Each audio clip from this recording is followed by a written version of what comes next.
Bonjour et bienvenue dans cette série de vidéos dans lesquelles je réponds à vos questions sur votre santé et votre alimentation naturelle à l'école d'Hildegarde de Bingen.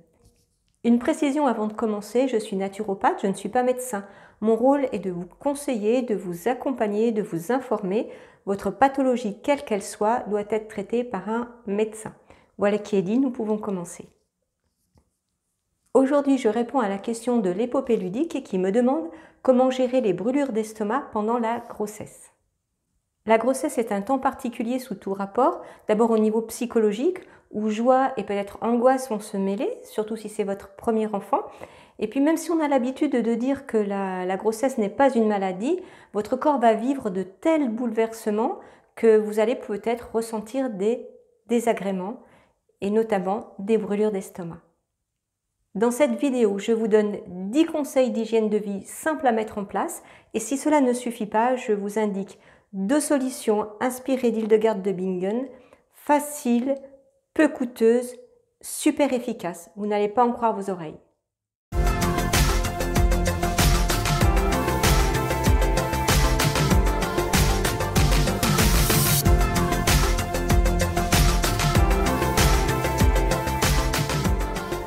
Voyons d'abord quelles sont les causes de ces brûlures d'estomac. Il y en a 2 principales. La première cause, ce sont les hormones. Vous le savez, vous le sentez, vos hormones sont complètement chamboulées à tel point que quelquefois vous ne vous reconnaissez pas vous-même. Dans le cas des brûlures d'estomac, la fautive, c'est la progestérone. Elle est responsable du relâchement musculaire que subit le système digestif. Donc le cardiaque et le sphincter qui ferme le haut de l'estomac ne jouera plus son rôle et donc les aliments et les sucs gastriques vont pouvoir remonter au long de l'œsophage et créer ces brûlures désagréables. La deuxième cause, elle est tout simplement mécanique. Au fil des mois, le fœtus va grossir, il va prendre de plus en place dans l'abdomen et donc l'utérus va exercer une pression par en dessous sur l'estomac qui aura tendance à remonter et donc de ce fait, les sucs gastriques vont pouvoir s'échapper vers le haut dans l'œsophage. Le plus judicieux est donc de commencer par mettre en place des conseils d'hygiène de vie tout simples.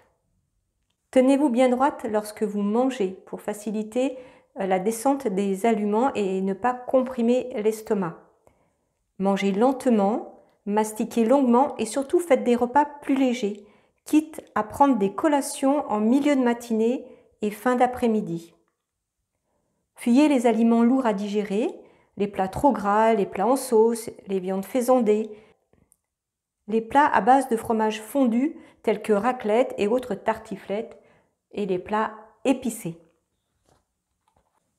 Supprimez de votre alimentation tous les aliments acides. Évitez les fromages à moisissure qui fermentent, comme les camemberts, le Münster, le bleu, le chèvre, le roquefort, le brie.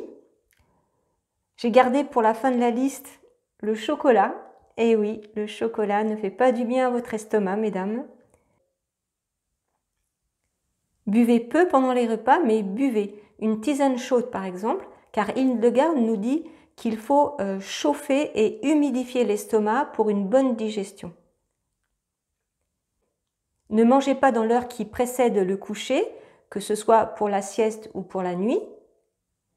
Évitez les vêtements qui compriment l'estomac, les ceintures, les vêtements à élastique. Ne dormez pas à plat. Placez un oreiller sous votre matelas afin d'incliner votre buste. La pesanteur fera son travail. Faites la même chose au niveau des pieds afin de faciliter le retour veineux dont vous ne tarderez pas à souffrir également. Prenez également le temps de vous observer et de noter tout ce qui chez vous provoque des brûlures d'estomac. Ainsi, vous pourrez supprimer les causes pendant tout le temps de votre grossesse.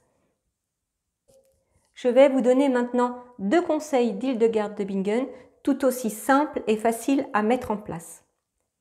Le premier, c'est la farine de châtaigne. Après le repas, prenez une cuillère à café de farine de châtaigne bio. Ça fera un merveilleux pansement gastrique, sain, naturel et sans contre-indication. Cette solution est idéale pour les femmes enceintes, mais ça marche pour tout le monde. Il y a juste une petite précaution à prendre afin de ne pas vous étouffer. Quand on met en bouche une cuillerée, on a tendance instinctivement à légèrement aspirer. Donc, bloquez cette aspiration. Sinon, si vous le faites, la farine qui est dans la cuillère aura tendance à être inspirée au fond de la gorge et vous risquez de vous étouffer ou au moins de tousser et c'est très désagréable. Deuxième solution, un mélange de poudre de polypode et de réglisse. Donc, ce remède contenant de la réglisse est déconseillé si vous faites de l'hypertension. Peut-être que vous vous dites, mais qu'est-ce que c'est que ce polypode? Où est-ce que je vais en trouver? Pas de panique, vous trouvez ce mélange de poudre tout prêt chez les fournisseurs habituels de produits Hildegardien. Vous pouvez ajouter ce mélange de poudre tout simplement dans tous vos plats, idéalement dans un muesli à base de flocons ou d'égruger d'épeautre.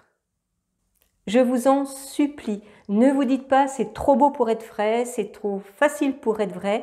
Vous êtes sceptique, c'est votre droit, mais soyez un sceptique curieux, essayez, vous serez étonné. Si comme l'épopée ludique, vous vous posez des questions sur votre alimentation, sur votre santé naturelle, laissez votre question en commentaire, j'y répondrai dans une prochaine vidéo. N'oubliez pas de vous abonner à la chaîne pour recevoir une notification quand la vidéo paraîtra. Avant de partir, laissez votre petit pouce bleu, ça me fera plaisir et cela m'encourage. Et je vous dis à demain.